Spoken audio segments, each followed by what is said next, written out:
Өткен ғасырдың ортасында Ұлы Мұхтар Әуезов ел боламын десең бесігіңді түзе деп ұран тастап еді. Бүгін сол мәтелдің мәні өзгеріп тұр. Ел боламын десең экраныңды түзе дейтін кезеңге келдік.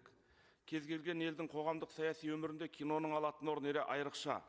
Соңғы жылдары елімізде түрлі бағытта түсірілген фильмдер аз емес.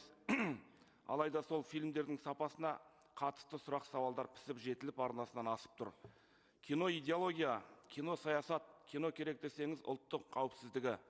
Жапония екінші дүниежүзілік қырғыннан кейін ұрпақ санасы мен ұлттық болмысын дәл осы кино арқылы жүйелеп алған айдай ақиқат.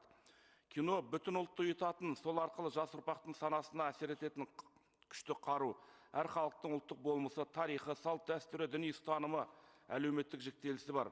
Әсіресе дәл қазіргідей қазақ қоғамы шетелдік сериалдар тамсана тамашалап, жастардың санасын бөтен жұрттың мәдениеті жаулап жатқан тұста ұлттық киноға көңіл бөлудің маңыздылығы сәт сайын артып тұр.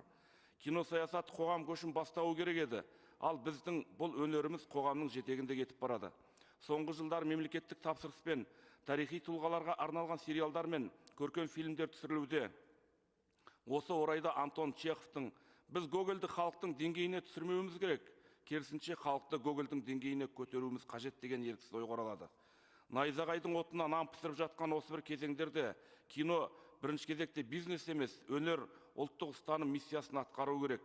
Сондықтан режиссерлер мен сценаристер ең әуелі кинофестивальдардан сыйлық алуды емес, киноның ұлтқа әкелер пайдасын, ұрпаққа берер тәлімін көбірек ойлаған лазым. Әбжыланда ысқырған бүгінгі жаһандану дәуірі еліміздің ұлттық кино саясатын түбегейлі қайта қарауға мәжбүрлеп отыр. Тіпті бала-шағамызбен қатар отырып фильм көрсең, бетіңнен отың шығып, кірерге тесік таппайсың.